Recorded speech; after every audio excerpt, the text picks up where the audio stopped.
In the pouring rain, a group of gangsters carried their boss to an abandoned temple deep in the woods. Inside, unexpectedly, was a makeshift operating room. Living outside the law, the boss couldn't risk a hospital visit and needed a clandestine brain surgery. The surgeon was Dr. Young Seok. Despite her attractive appearance, she possessed an eccentric, almost perverse personality. The brain tattoo on the back of her neck hinted at her unorthodox nature. Her usual accomplices, assistant Young Ju and anesthesiologist Hyun Ho, were present. However, the nurse, Murin, was working with them for the first time. The surgery began. Seok made an incision in the boss's scalp to access the skull. Outside, the anxious gangsters kept watch. Brain surgery demands absolute focus. Suddenly, a loud noise startled Seok. A brawl erupted outside as the gangsters argued over who was responsible.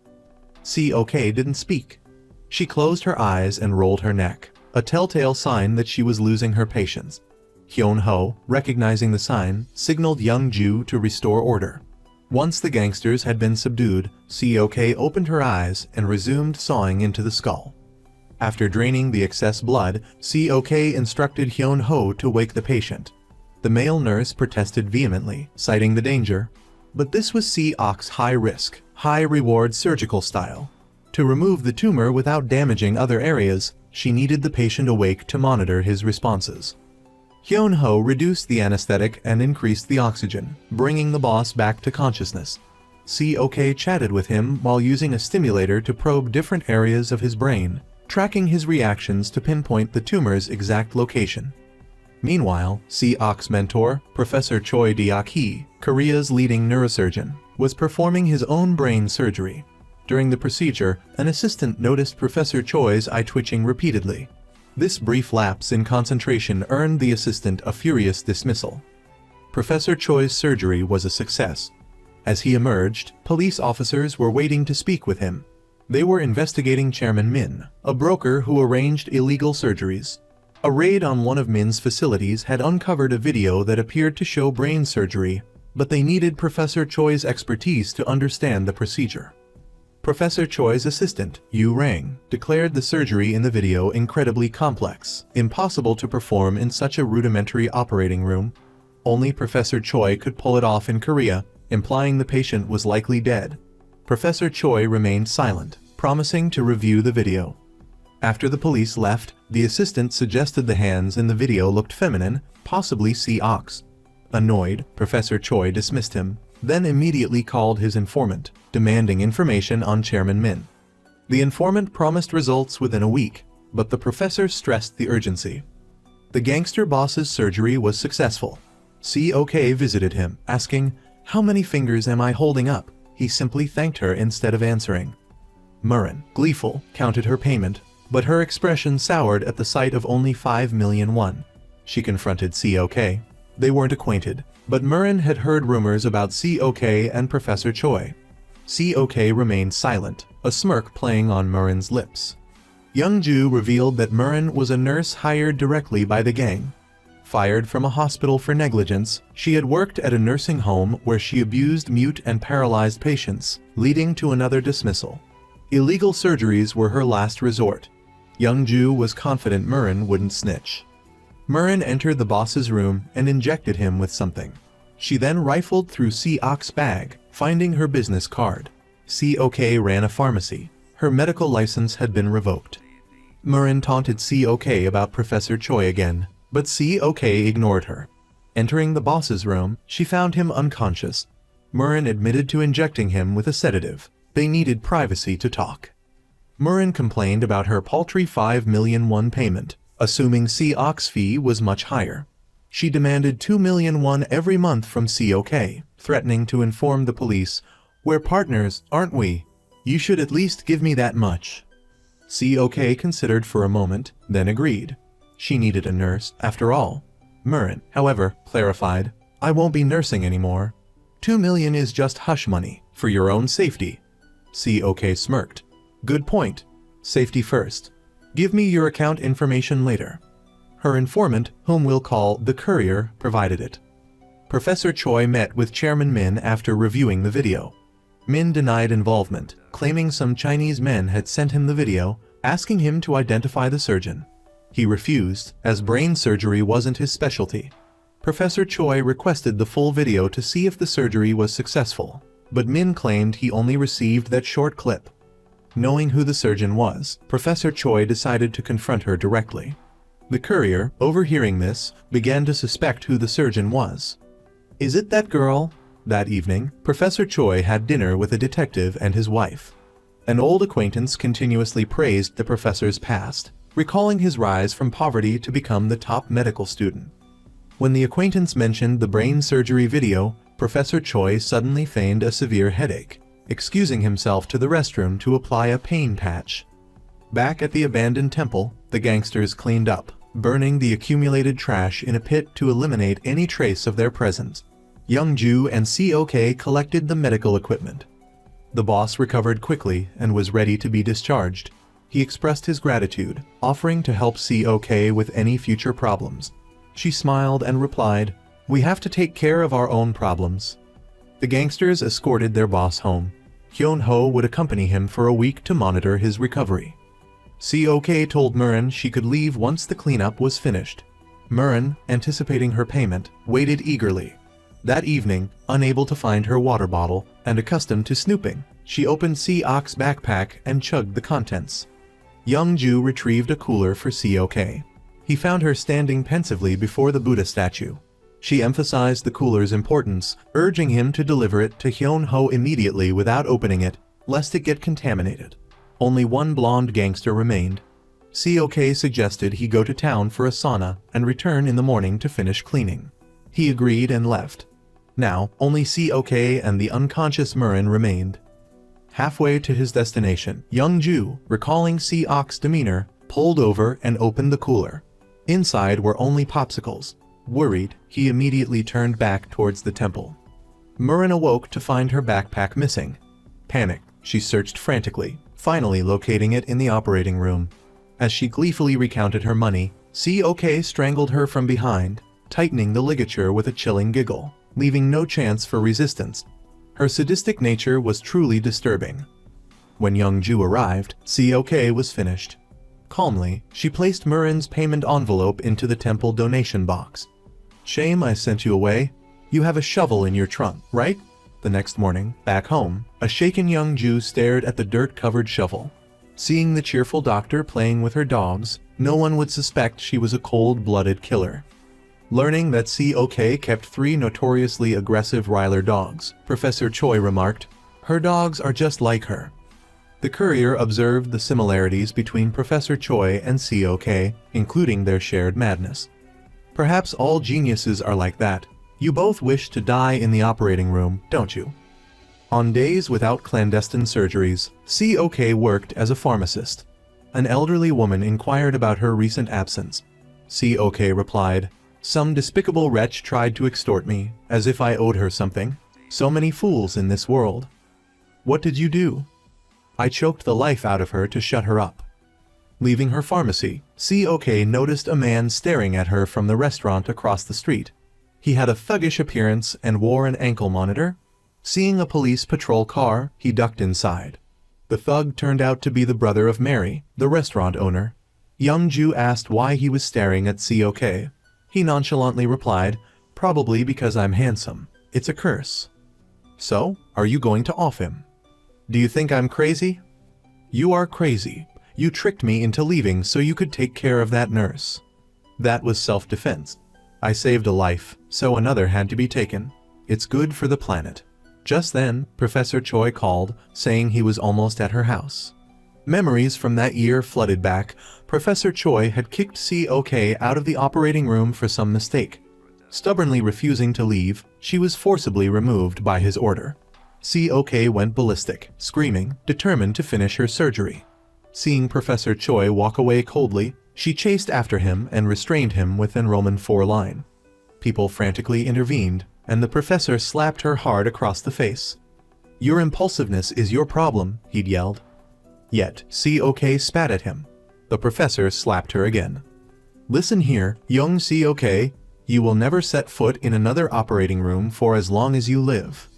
For COK, not being able to perform surgery was like losing her life. She knelt all day in the pouring rain outside the hospital, begging Professor Choi for forgiveness. He showed no pity, coldly walking past her. Seok could only scream in despair. Back in the present, Professor Choi arrived at Seok's house, even bringing her a gift. He chattered on about Seok's former classmates. One had become a department head, another a lecturer. If you were still working with me, you would be a full professor by now. Seok told him to cut the small talk and get to the point. The professor then showed her a video of a brain surgery, praising her progress. Hearing this, Seok went to cut him a piece of cake. At that moment, the professor experienced a severe headache. He admitted he had a brainstem glioma. Seok asked why he didn't ask his favorite students for help. The professor confessed. The tumor was in a very difficult location. Moreover, the surgery had to be perfect, flawless, leaving no after effects, especially to his hands. He wanted to continue operating. He would find a place. She just needed to perform the surgery. Seok laughed hysterically. Are you crazy? I don't have a license to operate. Seeing her resolute refusal, the professor threatened to report her to the police for her illegal surgeries for the gangsters. Seok flew into a rage. You're always trying to bring me down. If you hate me that much, just chop off my hands. As he reached the door, a wave of pain hit, causing Professor Choi to collapse on the steps. Reaching for his pain medication, his shaking hands caused the bottle to fall. Seok rushed out and kicked it away. Remembering the past resentment, she stomped on the bottle, shattering it. With that same twisted smile, she ground the broken pieces under her foot, as if venting all her pent-up anger. At that moment, young Ju ran out to intervene and called an ambulance for Professor Choi. The whole incident didn't escape the notice of the gangster neighbors seeking lodging. That night, Seok tossed and turned, unable to sleep. Memories of her turbulent youth flooded back. Back then, Seok was a resident in the neurosurgery department at the university hospital. Seeing a test posted on the bulletin board, she brazenly ripped it off and started working on it right there. At that moment, an announcement was made. Professor Choi, a doctor with a degree from the S, was about to return to teach at the university. Seok was ecstatic, as Professor Choi was her longtime idol. She immediately ran off to find him, even tossing her backpack at someone along the way. Meanwhile, Professor Song, the head of the neurosurgery department, was telling Professor Choi about Seok. She skipped a grade to enter university at 17 and even graduated top of her class. But he warned him to be careful, as she was a ticking time bomb. She wasn't normal. Once she started talking, she wouldn't stop for at least an hour asking questions, complaining, bragging about everything. The good thing was, she was very skilled. Professor Choi had just entered his office and hadn't even had time to unpack when Seok arrived with a disturbingly enthusiastic grin. She presented the completed test and asked the professor, "Did I do it right?" While waiting, she helped herself to his bread, casually bad-mouthing the department head. He yawned during surgeries, his papers were a mess, and he just plagiarized other people's research. She then boldly declared, "I've been Professor Choi's student since I entered medical school. I've been waiting for you to return from Boston. I've read all your papers, even memorized them, because every word is on point." At that moment, the professor returned her test, causing her to smirk smugly. That night, in her room, Seok kept looking at the test paper with Professor Choi's perfect comment, grinning from ear to ear. She ran through the rain to the hospital, excitedly, and at length requesting to become Professor Choi's student. "Teach me everything you know, every piece of knowledge in your head, every technique you've learned. I've bet my whole life on this. My dream is to perform surgery." At that moment, Professor Choi realized Seok, like himself, was passionately in love with this field. He asked her, "Have you ever seen a human brain? You have to see it with your own eyes to understand. The brain pulsates, just like a heart. It doesn't have a permanent lid, it shouldn't be cut open, but I've been fortunate enough to see it. It looks so fragile, so delicate, yet it possesses an indescribable beauty and intricacy." Seok replied, "I love the brain so much that I'm willing to dedicate my life to surgery." She assumed the professor was impressed, but he called her annoying and impossible to reason with. Later, Professor Choi went to see Hyun Ho, presenting him with a medical file. He knew Hyun Ho's clinic only treated patients rejected by larger hospitals and often held free clinics. Professor Choi taunted him, saying he was just like his teacher, heading toward poverty and misery, wasting his talent caring for homeless people in this tiny, hole-in-the-wall clinic. Hyun-ho, irritated, was about to refuse Professor Choi, saying he should perform the surgery himself. But then the professor revealed that it was his own medical file. He couldn't operate on his own brain. When Hyun-ho brought the file to Seok, she immediately refused. "Let him rot," she said. Hyun-ho lamented that Seok was wasting her talent. If she helped Professor Choi, he promised to ask the medical association to reinstate her license. "Do you really want to keep operating in the shadows?" Hyun-ho asked. Seok replied, "No major hospital will take me because of the stain on my record. Even if I open my own clinic, I won't be able to operate legally. I'm fine now. I like the way things are." That evening, in a fit of rage, she burned all her medical documents and research papers, even making young Ju go inside and retrieve the rest. He clumsily tripped, scattering the papers everywhere. Picking them up, he saw that each one was marked perfect, but now they were all turning to ash. The next morning, the gangster Zin Kil came to taunt Seok, bringing up the incident with Professor Choi's medication. "You must be feeling frustrated. Want to go grab a drink?" he asked.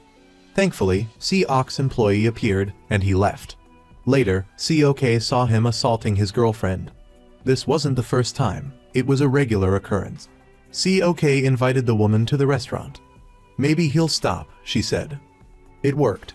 The creep smirked at them, even showing off his ankle monitor. Seeing the poor woman's bruised face, Seok's employee wanted to call the police, but Seok said, "What good would that do?" The woman claimed she had fallen. Just then, Hyun-ho called, saying there was an urgent surgery. Seok eagerly agreed. Young Ju found a partially burned photo. In it, Seok was smiling brightly, standing with Professor Choi and another female doctor. After class, young Ju sought out the doctor in the picture. She recounted that it was the day of Seok's first surgery. Seok was a genius, but sometimes also a fool. Back then, she often worked overtime, performing surgeries for the professor because he was busy drinking. Everyone thought Professor Choi would give the research position at Boston University to Seok, but unexpectedly, Ha Yu-young was chosen. Furious, Seok stormed into Professor Choi's office to demand an explanation. Encountering Yu-young's mother there, she berated her for buying the position for her son. "You're so educated, yet you act so low," she said. Professor Choi, enraged, slapped Seok hard. After that incident, Seok was completely barred from surgeries. It was the hardest punishment she could endure. Almost a year later, Professor Choi was away at a conference, and the department head allowed Seok to operate on a patient. She was in the middle of the procedure when Professor Choi returned and ordered her to stop. She calmly ignored his command and continued. When Yu-young tried to reason with her, she said, "The patient was in a serious car accident and needed emergency surgery. All the professors were absent, so I took action. Moreover, the surgery is going well and is almost finished. Why kick me out of or when the patient is still on the table?" But ultimately, Professor Choi had her dragged out. That evening, Seok called young Ju, but he didn't answer. When she arrived at the meeting point, Hyun-ho was already waiting. Both of them were ready. However, they waited all night, and the patient never showed. Seok was certain there wasn't a patient at all. Sure enough, as she was leaving, she saw Professor Choi's car parked nearby. He told her he'd secured a position for her at Boston University, urging her to go there and perform all the surgeries she desired. Seok threatened that if she operated on him, even a slight nick to a nerve could paralyze his hand completely. But the professor wasn't afraid, believing her too proud to make such a mistake. Seok retorted that she would make a mistake because she hated him to the core. She wished he'd rot away in some remote nursing home, alone and uncared for, drugged into oblivion, lying in his own waste in a diaper. The professor reminisced about his glorious past, once a prominent figure, now reduced to this. He remarked that Seok still hadn't learned to control herself, but she'd save him and go to Boston anyway. He then told her to drive him. She yelled, asking if he wasn't afraid she'd botch the surgery on purpose, but the professor was confident she wouldn't. The news reported Professor Choi was likely to win a prestigious surgery award for the 10th consecutive time. Frustrated, Seok snatched the car keys and left. Young-ju wanted to go to Boston with her, but she said everything she had was here: her house, her dog, the pharmacy, the restaurant. Wait, your restaurant? I eat there every day. It's practically my restaurant. Seok then asked why he hadn't answered her call the previous day. As she was teasing her younger brother, the thug Sin Jayu across the street stared at them, even lifting his leg to show off his ankle monitor. Annoyed, Seok still went over there to eat. Meanwhile, Professor Choi called a student at Boston Medical School, requesting more painkillers. Alan Kim was busy and couldn't return to Korea immediately. He'd let the professor know when he booked his flight. After the headaches, Professor Choi could no longer hold on. That night, Seok heard a clinking sound outside. She went to investigate and found a pile of cigarette butts and beer cans. It turned out the thug had been watching her. Just then, some boar hunters walked by. They told her the restaurant owner was being harassed by her younger brother for money, so she was planning to sell the place to split the money with him. Seok ate there every day. What was she going to do? She laughed it off, saying it wasn't the only restaurant around. However, Seok was furious. Why did everyone keep messing with her? This was hers, her restaurant.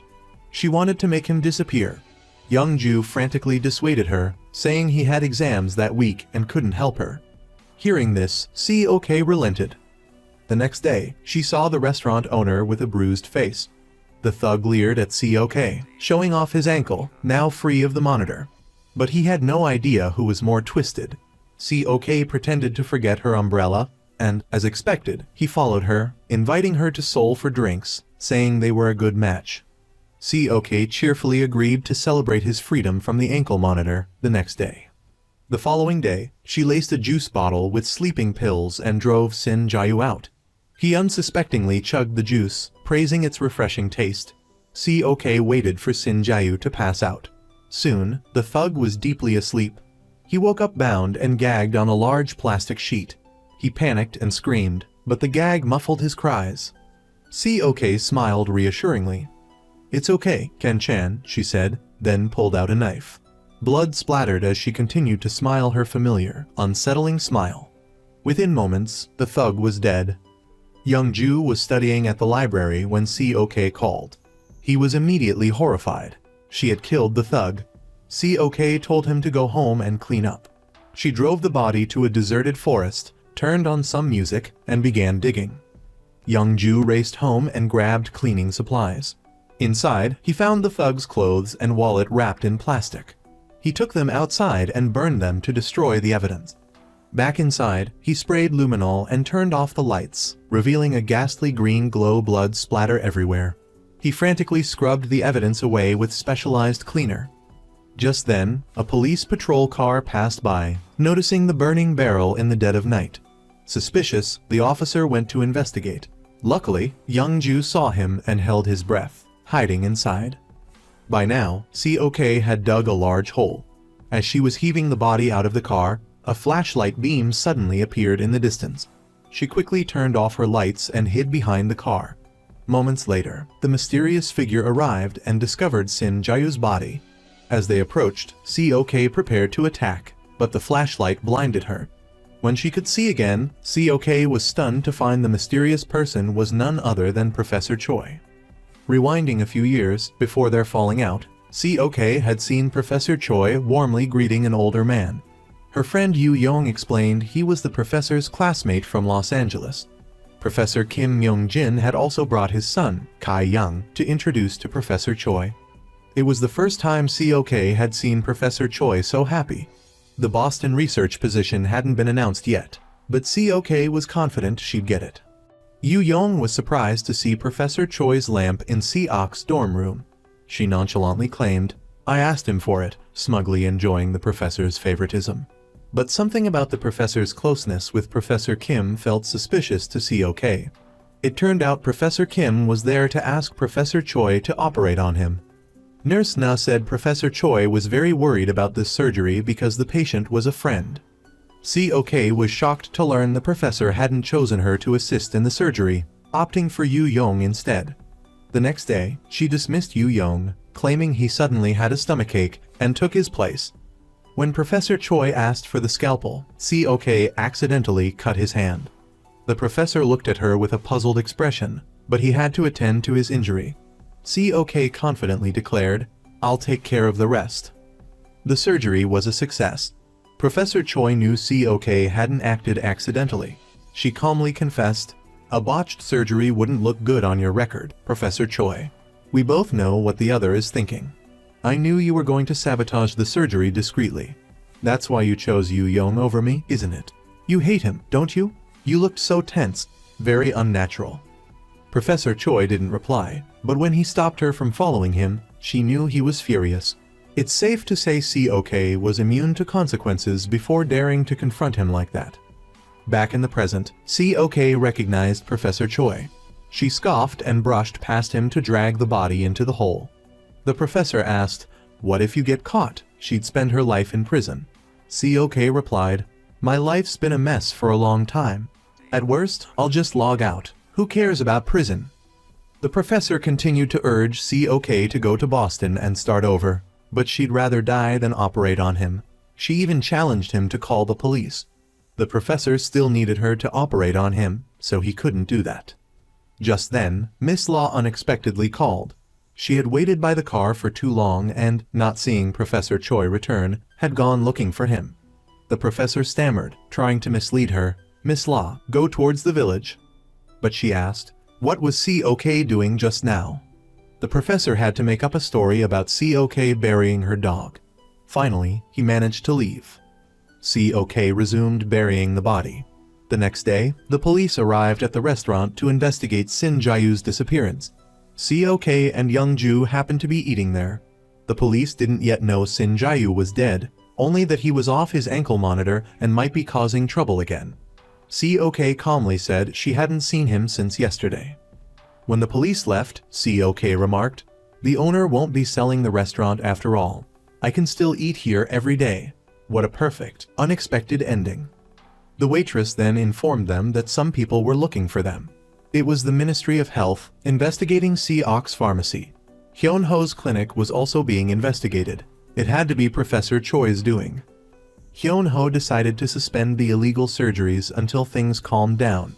COK's pharmacy was suspended for 30 days, infuriating her. She immediately called Professor Choi to confront him. He said bluntly, "I'm working in Busan. If you want to talk, come here." COK was so angry she could barely breathe. Young Ju told her to take deep breaths and calm down. It didn't work. Young Ju then said, "Think about the most peaceful and happy moment in your life." COK closed her eyes and immediately thought of the operating room, especially the times assisting Professor Choi, learning everything from him without reservation. Finally, COK and Young Ju arrived in Busan, where Professor Choi was about to attend the Ikada Award ceremony, a prestigious medical award. Young Ju hoped that one day she too would be famous and deservedly recognized.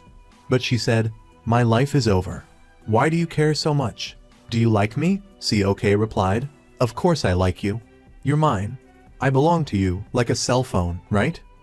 A little later, COK went to the restroom and overheard some hot news from a reporter who worked for the award's main sponsor. The news was that Mrs. Ikada had a son suffering from a severe brain disease, but no doctor was willing to operate on the child because the case was too difficult, even impossible. No one dared to risk their reputation. COK smiled smugly, thinking of the opportunity to get revenge on Professor Choi. Initially, she planned to meet Professor Choi the next day, but now she had changed her mind. He still thought he was the best and needed to be humiliated to come to his senses. Young Ju was speechless with her crazy sister, only telling her not to kill him. That night, COK went alone to the hotel to find Mrs. Ikada.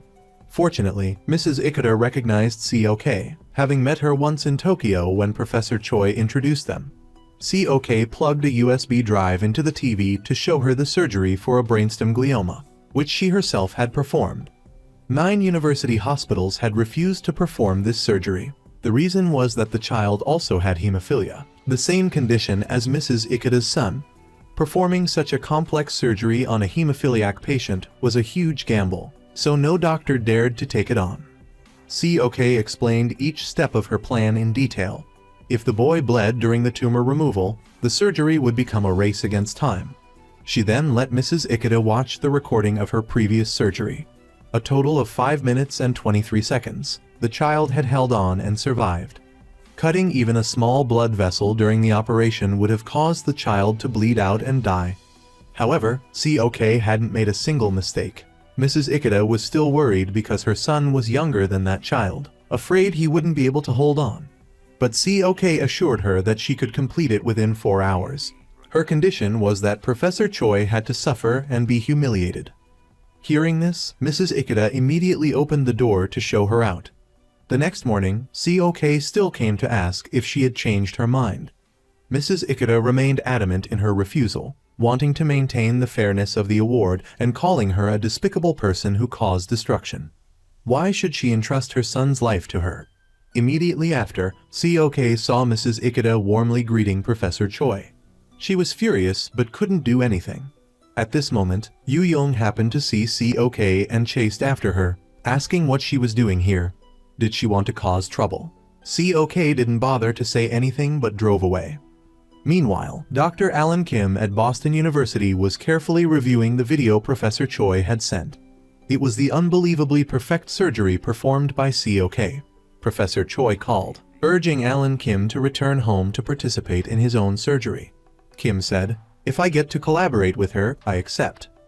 But the professor replied, "It's your honor to do so." When Yu Yong reported seeing COK that morning, Professor Choi wasn't surprised, just telling him to arrange a seat for her at tomorrow's ceremony. During the banquet, Professor Choi heard someone call out, "Teacher." For a fleeting moment, he thought he saw COK. It turned out to be someone else. It seemed he still carried a heavy heart regarding his former student. Mrs. Ikada came to greet Professor Choi and inquired about the student he had once praised so highly. Surprisingly, Professor Choi didn't speak ill of COK. Instead, he praised her. "Look at all those fools who think they're skilled. She's better than 100 of them combined." COK has never hesitated in the operating room. She has never entertained the thought of failure and has never failed, not even once. That very night, Mrs. Ikada sought out COK and agreed to let her operate on her son, but warned her that there would be a price to pay if she failed. COK didn't hesitate and accepted immediately. She immediately called anesthesiologist Hyun Ho and told him to fly to Japan urgently. Mrs. Ikada took COK and Young Ju on her private jet back to Japan. While she was anxious and tense, COK was incredibly confident and relaxed. Before she entered the operating room, the mother bowed and pleaded with her to save her son. COK calmly greeted the young patient and set the timer. The surgery began immediately. The boy was operated on in a sitting position to reduce pressure and bleeding. Hyun Ho also arrived in time to join the Japanese team in assisting COK. While Young Ju and Mrs. Ikada anxiously waited outside, the boy's hemophilia suddenly acted up, and his blood sprayed onto COK's face. The situation was extremely critical. The Japanese doctors demanded to stop the operation and take the boy to the emergency room. But COK ignored everyone and continued to focus on the surgery. When Mrs. Ikada rushed in, her son's blood had flowed all over the floor. She was so worried she was nearly hysterical, but COK remained intently focused on her scalpel. The next day, the Ikada Award ceremony took place. Everyone was certain that Professor Choi would win the award for the 10th consecutive time, but unexpectedly, the vice president of the Ikada Foundation announced that the award belonged to a Spanish doctor. While the entire hall fell silent in shock, the first person to clap was Professor Choi.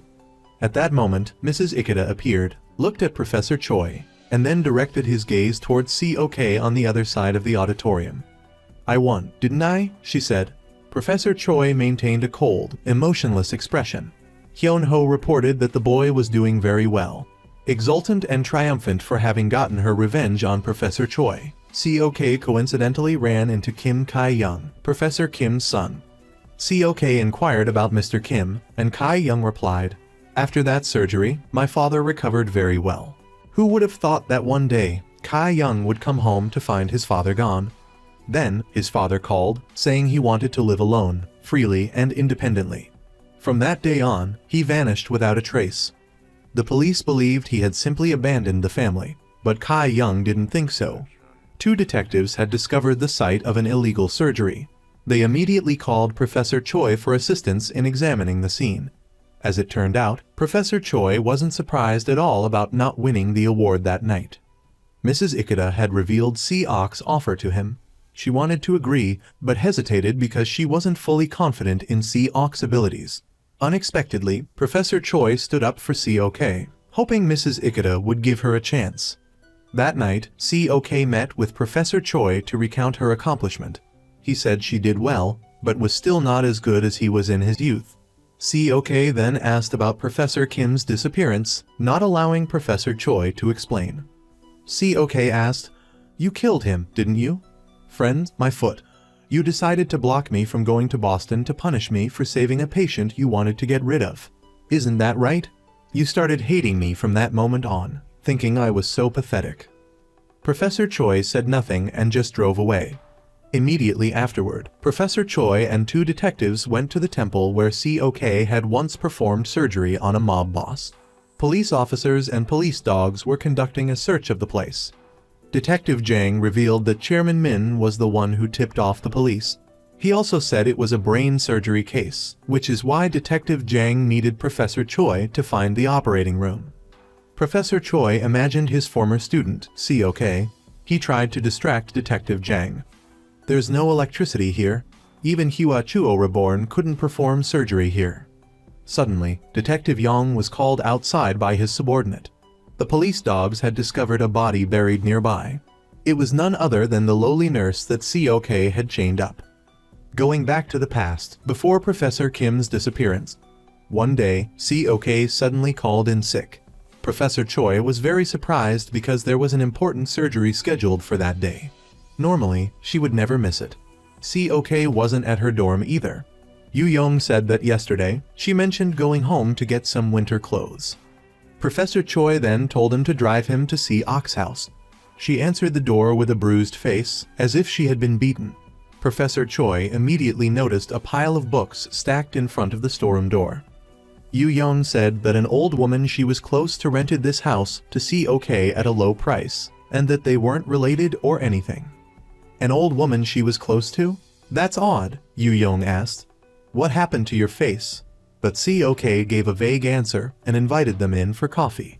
The professor then told Yu Yong to go buy medicine for Seok so he could speak to her alone. He asked her directly, "Why did you call in sick? Tell me the truth. Don't beat around the bush. We're very similar. I mean, I can see right through you." Seok was still flustered, lying that she slipped and fell yesterday. Seeing that he didn't seem to believe her, she used the excuse of going to the bathroom to hurry Yu Yong back and get the professor to leave immediately, telling him that the pharmacy wasn't open.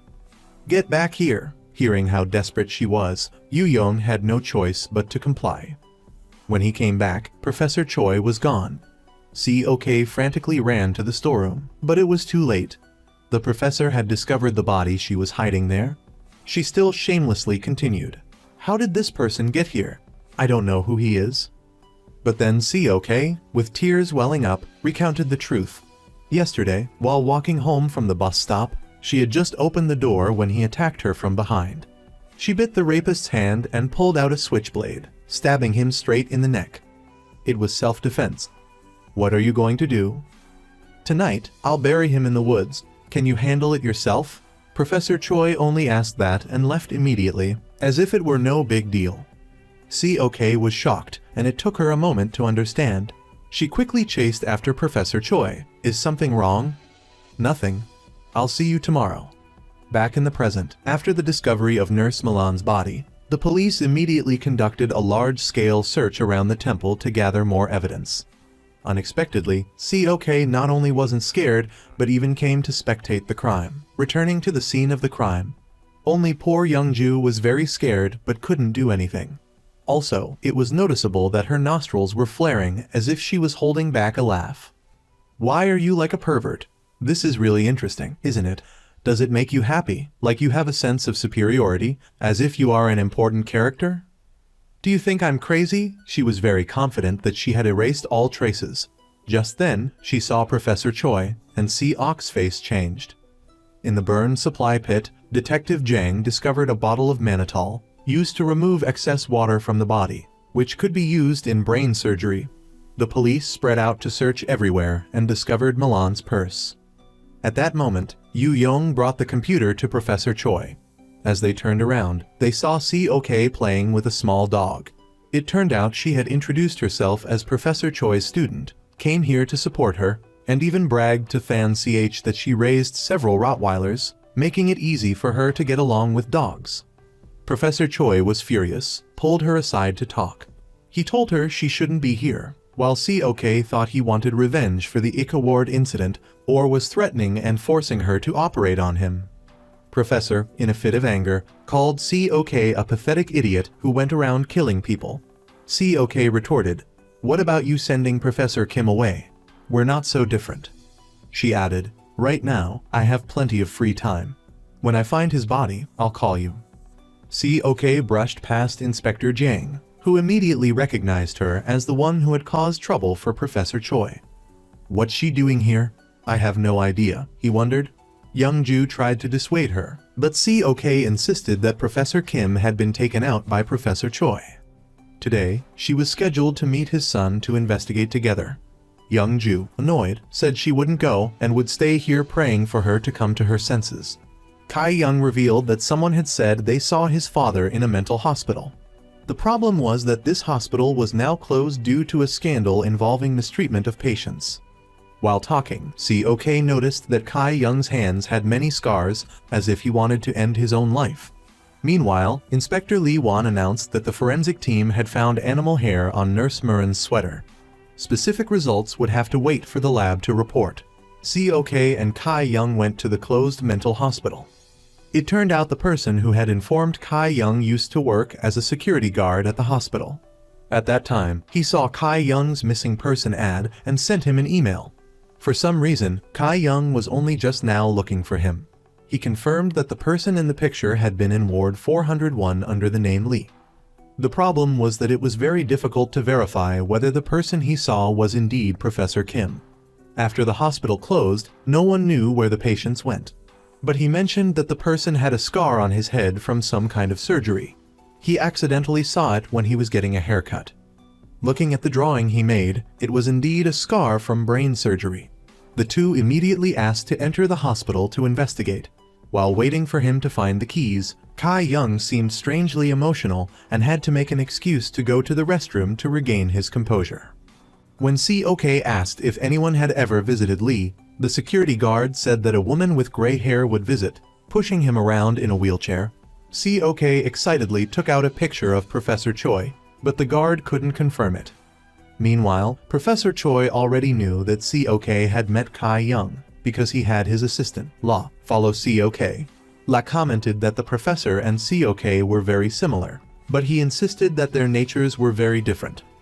Kok, while reading Lee's medical records, discovered that this hospital had given him an unreasonable amount of medication. The security guard still had no way to prove that Lee was Professor Kim. Kai Young went crazy, thinking that he wanted to scam them for the reward money. He remembered that a reporter had come here to take pictures of the patients, so he called a colleague to ask for that picture. But the other person said he was hiking and wouldn't be home to send it until later. So, the two had to wait again. COK impatiently showed him the picture of Dr. Choi again, but he couldn't remember anything. Assistant La met with the forensic scientist to chat and probe. The hair found on the victim's clothes was from a Rottweiler dog. The police would be notified tomorrow afternoon. After Professor Choi heard La's report, he told her to handle it well and not leave any consequences. He sat in deep thought, remembering the old days. Back then, COK would work so hard that she was sleep-deprived. Yu Yong said she was addicted to drugs, but he knew that what she was addicted to wasn't drugs, but the mysterious surgeries of the brain and nervous system. This had a strange appeal to COK, to the point that she found sleeping and eating troublesome and time-consuming. The professor demanded that she eat and sleep properly and confiscated her concentration-enhancing medication. COK also understood that the professor was very worried about her. Back in the present, Kai Young and COK were waiting to see the picture, but the person wasn't answering the phone. The security guard asked them to come back tomorrow. He would go to the other person's house to get the picture. Yu Yong suddenly went crazy and demanded to see the picture right now. He picked a fight and pushed the guard down. Choi rushed in to stop him, telling him to go outside and calm down. Seeing that the guard had been cut on the hand by broken glass, Choi was about to treat his wound when, just as she cut off his glove, she saw Professor Kim's ring. At this point, he confessed that he had extorted it from him. It was stuck, so he couldn't take it off. Just as Kai Young came back and heard, he rushed to see the ring at all costs. The terrified guard fled, but Kai Young tackled him. Seeing the ring, he immediately suspected that he had murdered his father and went crazy, strangling him. Choi rushed to intervene, but it was too late. The two struggled and fell off the cliff together. How unlucky. Choi could only hold her head in frustration. The security guard bought the farm, while Kai Young was critically wounded, now lying in intensive care. Choi felt helpless because all the leads had been cut off, with only Professor Kim's ring remaining. Choi drove straight to the hospital, barged into Professor Choi's room, and tossed the ring onto the desk. What did you do to Professor Kim? Did you eliminate him? If you had been honest back then about wanting to get rid of him, I would have gladly done it for you. Because I was a pathetic fool. You're a hypocrite. You think you're different from me, and were ashamed when I found out, so you kicked me out, right? Professor Choi said nothing, but simply walked away in silence. On the way, he deliberately sped to get caught on camera. As soon as he got home, he told the housekeeper to make him some porridge, and then she could leave early. She cooked the porridge and brought it to his room. Seeing the professor was showering, she left it there and left in her car. In reality, Professor Choi had quietly left the house a while ago. He went to a remote house in the middle of a secluded forest, where he kept a white car. It was Professor Kim's car. That time, the moment the professor opened the car door, something sticky got on his hand. Professor Choi handed him a wet wipe. After he wiped his hand, he brought it to his nose to smell it. Back in the present, Professor Choi drove the white car to meet Lee Wan. It happened exactly as before. The moment he opened the car door, something sticky got on his hand. Professor Choi gave him a wipe, and after wiping, he brought it to his nose. This person, he had arranged to meet Lee Wan to discuss something about Inspector Jiang. Inspector Lee Wan had learned that the hair found on the victim's clothes was from a Rottweiler dog. Coincidentally, Choi also owned several of them, but it's uncommon for brain surgeons to keep Rottweilers. As he said this, he suddenly became uncontrollably sleepy. Soon after, only Professor Choi remained in the car. Wearing gloves, he pressed the button to turn on some music to relax. That year, he had held a knife to Professor Kim's throat, forcing him to make one last phone call to his son. As soon as Kim hung up, Professor Choi immediately sprayed him with blood sausage extract. He then handed him a towel to stop the bleeding. Professor Kim tried to escape, but Professor Choi cornered him, and he fell off a cliff. Professor Choi was sure he was a goner, so he left. Unexpectedly, Professor Kim survived. As it turned out, his assistant Na had saved him. That year, Professor Choi had tasked her with buying a plot of land in the mountains. When she found a few plots, he chose one infested with stray dogs, which even the owners were tired of. Curious, she followed him and witnessed Professor Choi attacking Professor Kim. She didn't dare report it to the police, but she still tried to save his life. After escaping death, Professor Kim suffered such severe brain damage that he couldn't even remember his name. Na put him in a mental hospital under a false name. 3 months ago, he passed away in the nursing home. After confirming Kim had truly kicked the bucket, Professor Choi returned to the cliff and threw Kim's ring down below. Remembering, Choi had once said that they were alike, like two sides of the same coin. He had always denied it. But perhaps she was right.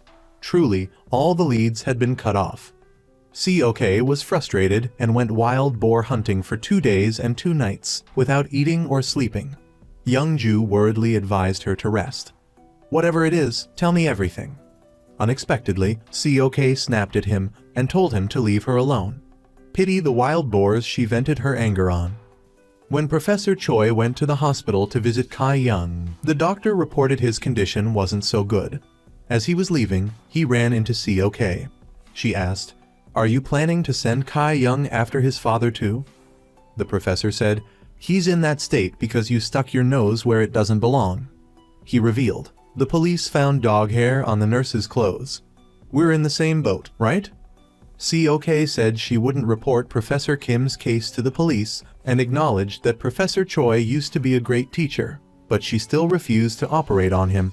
She could not forget the animosity of the past. Inspector Jang was getting a headache because of the illegal surgery case. To top it off, Inspector Lee Won disappeared without a trace. He ordered the collection of all security footage from that night to track where he went after leaving the station. The rookie cop suspected Chairman Min was involved because Inspector Lee Won had mentioned him before disappearing. Checking Lee's call log, Inspector Jang discovered the last person he called was Professor Choi. After the inspection, he secretly reported the case details to the mob, specifically to the boss's henchman, the same boss COK had illegally operated on. He even snitched that Chairman Min was the one who tipped off the police. His reward was a thick envelope of cash. Inspector Jang met with Professor Choi, grilling him about that late-night call with Inspector Lee. The professor claimed they had planned to meet, but he ultimately couldn't make it because he wasn't feeling well. Actually, we were supposed to meet because his younger brother said he was taking bribes. Of course, Inspector Jang didn't believe the professor's statement and said he would investigate further. In reality, Inspector Jang had already sent his subordinates to Professor Choi's house to investigate. But the professor had anticipated everything before acting, so they found nothing incriminating. Young-ju went to Mary's diner for dinner alone. The owner seemed relieved after getting rid of her explosive younger brother. She asked why COK hadn't come. That was also what Young-ju was worried about since COK hadn't been eating or drinking anything these past few days. Right now, she was at home contemplating Professor Choi's words. Dr. Hyun-ho dropped by to check on her since Young-ju was so worried about her. The whole crew hadn't gotten any surgeries lately either. COK just wished she could be swallowed up by a prison where she could perform surgeries.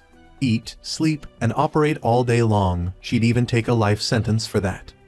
Hyun-ho said that he and Young-ju would follow her, but he would follow as a doctor, while Young-ju would follow just because of COK. Well, he'd be unconditionally loyal to her. He genuinely cared about her. Who knew that our COK, as twisted as she is, could have someone so head over heels for her?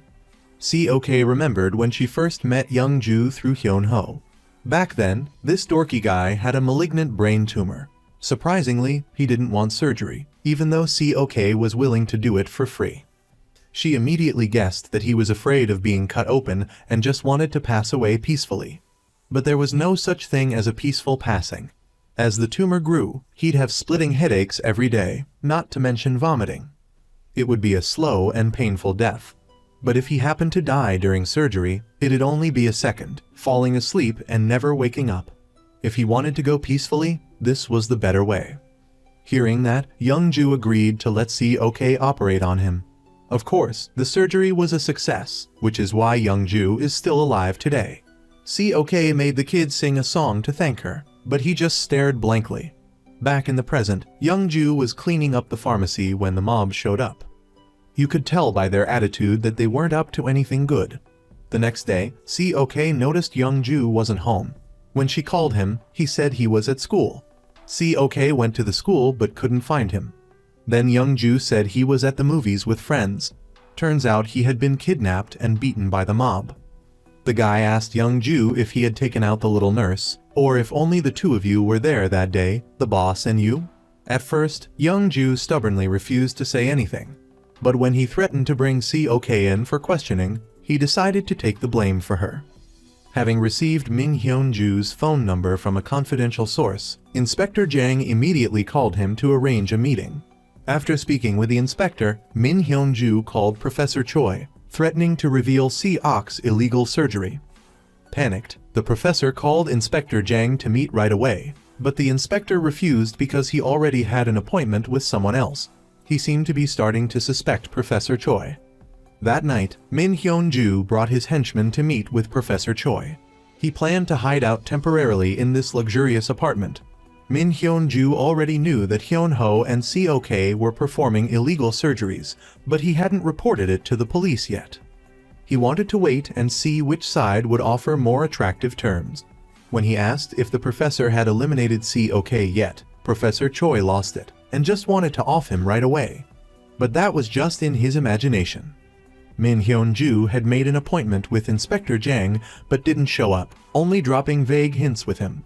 The main purpose was to put pressure on Professor Choi. As soon as the professor left, he called his client with good news that the important person requested the best surgeon in Korea. COK searched everywhere but couldn't find Young-ju at the movie theater. Just then, he called, or more accurately, the mob used his phone to call her. When she arrived at their hideout, COK found Young-ju beaten to a pulp. The boss didn't beat around the bush, asking straight about the Nurse Murin case. If the cops start digging, they'll trace it back to me and my crew. I need to know what I'm dealing with. The kid claimed he did it, but there's no way he had the guts. I know it was you. COK didn't even bother denying it, only guaranteeing that she had taken care of everything, ensuring it wouldn't implicate him. The boss showed COK a picture of Min Hyun-ju, making her promise that the guy wouldn't say a word to the cops. On the way home, COK suddenly stopped the car, asking Young-ju if he wanted to move to the Philippines with her. We could open a pharmacy there. We just pack up and get out of here, she said. Young-ju replied, come on, you said you'd follow me anywhere, and I thought you meant it? I can't just leave like that. Just then, fire trucks roared up, heading straight for COK's house. She frantically ran back, only to see a raging fire in the warehouse where she kept her 3 Cane Corso dogs. COK was devastated to see the warehouse completely burned down. The arsonist was none other than Assistant Lai, and the one who ordered it was Professor Choi. The purpose was to destroy the evidence of COK's murder case. COK called the professor, demanding to see him right now. She sped to the meeting point, slamming into the back of his car, her eyes burning with murderous intent. Not satisfied, she backed up and rammed him again. This time, Professor Choi got out of the car, nonchalantly taking out a cigarette and puffing away as if challenging COK. Her blood boiled, and she floored the gas pedal aiming straight for him, but in the final split second, she swerved and sped off. For a loner like COK, losing her 3 dogs was like losing her children, her closest friends. Looking at their charred collars with a broken heart, she shed tears. At that moment, Min Hyun-ju unexpectedly showed up. Turns out, he was an old acquaintance. He had previously hired Hyun-ho and COK to perform surgery, but they flatly refused when they learned his purpose was organ trafficking. After some awkward banter, he pulled out a patient file for a brain tumor that needed surgery. Seeing COK about to refuse, he turned to Hyun-ho and said, "How can Dr. Han work with someone like her?" COK's blood boiled. She just wanted to choke him out right then and there.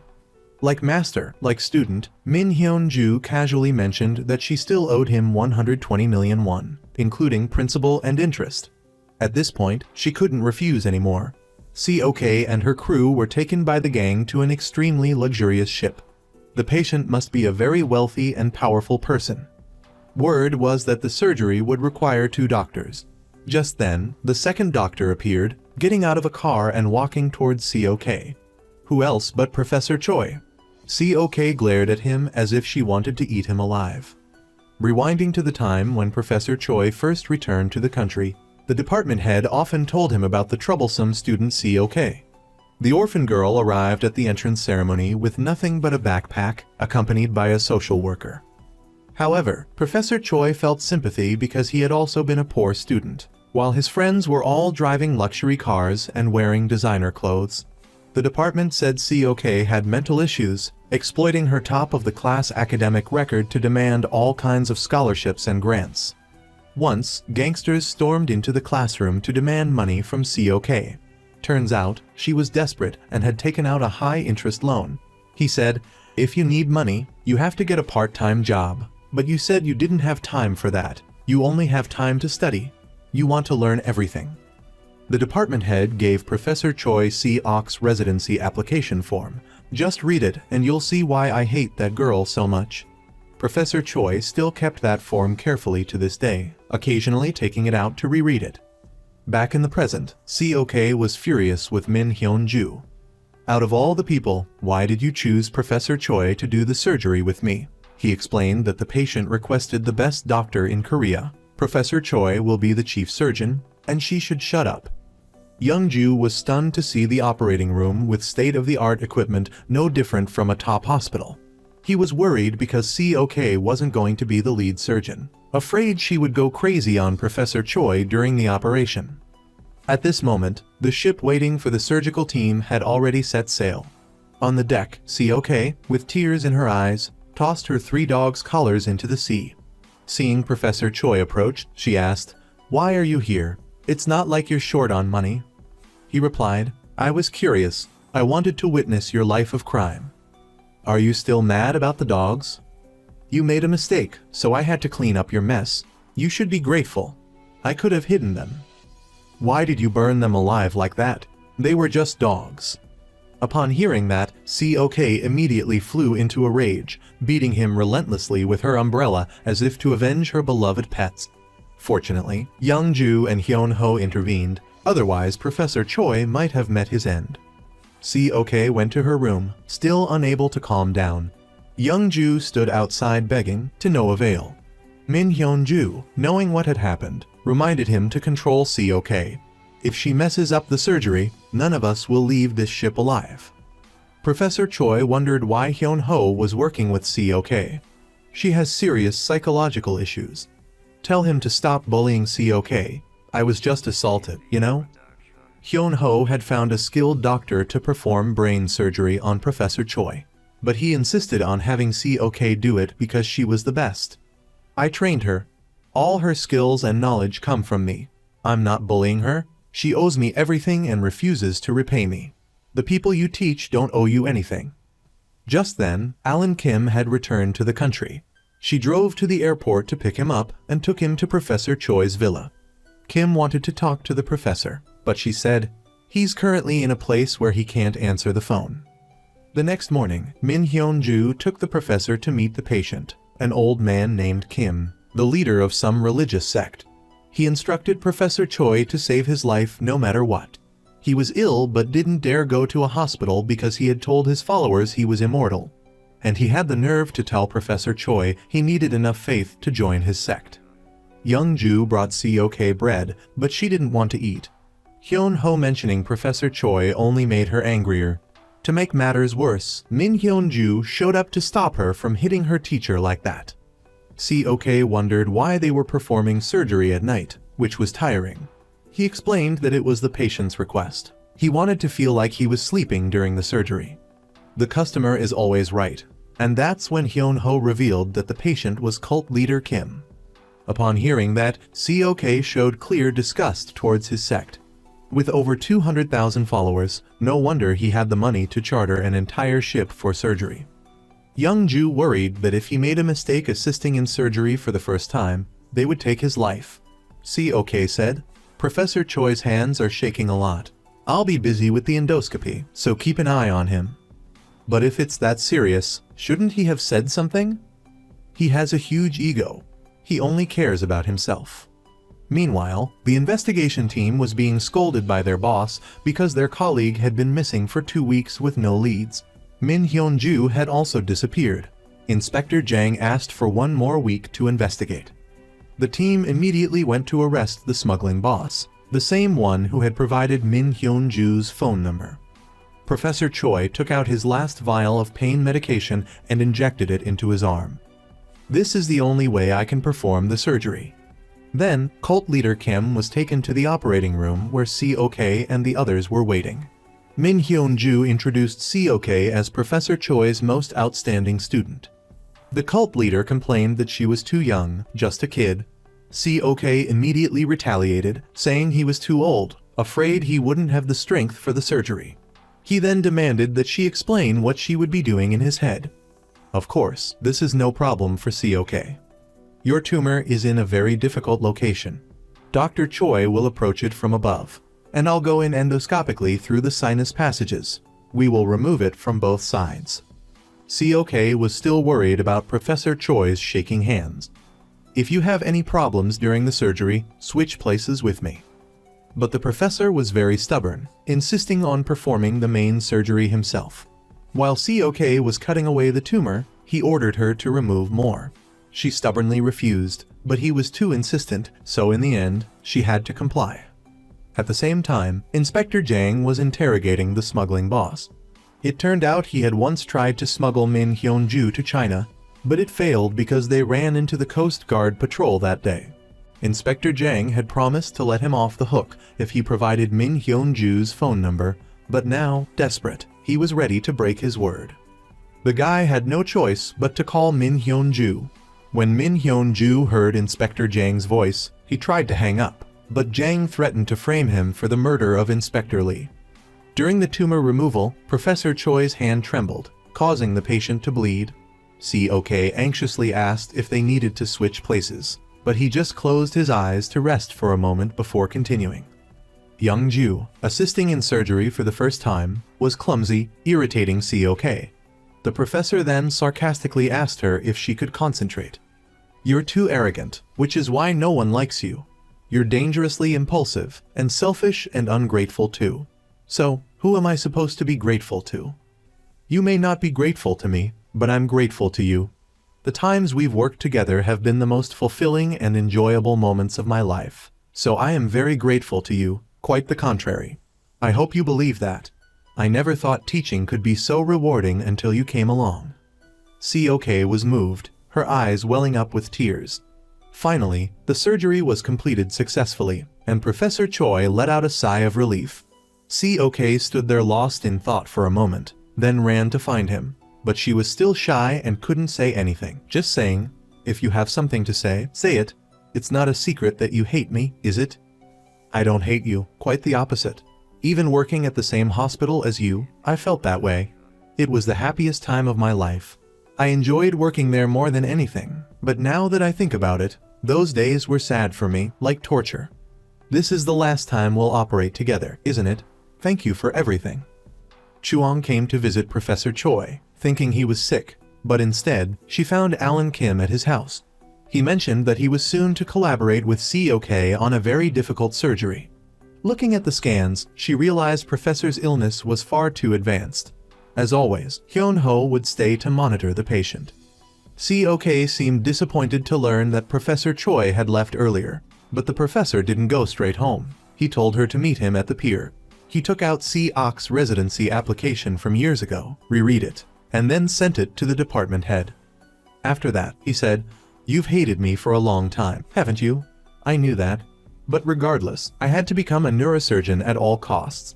Maybe you don't understand how important it was to me, but that's why I applied to the neurosurgery residency program from a young age. My mind was constantly racing, every minute of every hour. That prevented me from doing anything. I couldn't eat or sleep, all because my mind wouldn't stop. It felt like there were small explosions in my brain every second. I liked that feeling, but it was really painful. The teachers said I was very intelligent but lacked focus, but that wasn't my fault. I believe there was a little worm living in my brain. This worm was always busy crawling through the wrinkles and folds of my brain, rummaging around, making me think. That's why I had headaches, couldn't sleep at night, couldn't concentrate on anything. I wished I could cut my head open to catch that worm, but that was impossible. I know it's a ridiculous idea because the human brain isn't meant to be opened, especially opening your own brain. But the first time I stepped into the operating room, I saw a real human brain. I felt the magic of that maze, intricately woven with incredibly delicate and detailed winding paths. At that moment, my mind finally stopped racing. For the first time, I wasn't distracted anymore. It was like stepping into uncharted territory. I was the only person in the whole world there to see this brain, this maze, this universe. Now it is clear why Professor Choi cherished his student COK and her application. COK's story is exactly like his own. Min Hyun-ju invited COK and Young-ju to celebrate their victory, but he actually had a plan in mind. Yesterday, he was threatened by Inspector Jang, so he intended to lure COK in for an exchange. But COK wasn't exactly innocent either. She feigned a headache and asked Young-ju to buy medicine, but she kept a close eye on Min Hyun-ju. Min Hyun-ju planned to lure COK to a rendezvous point to hand her over to Inspector Jang. Unexpectedly, he returned and she was gone. As he was looking for her, COK suddenly appeared, telling him to go somewhere private to talk, somewhere where it would just be the two of them. At this moment, Jang called again, asking where the professor was. His illness is too serious, he doesn't have much time left. Tell him to go to the hospital immediately." At this time, Inspector Jang spotted Min Hyun-ju and C.O.K. from a distance. Suddenly, C.O.K. turned her back, catching a glimpse of someone like Professor Choi pulling Min Hyun-ju away.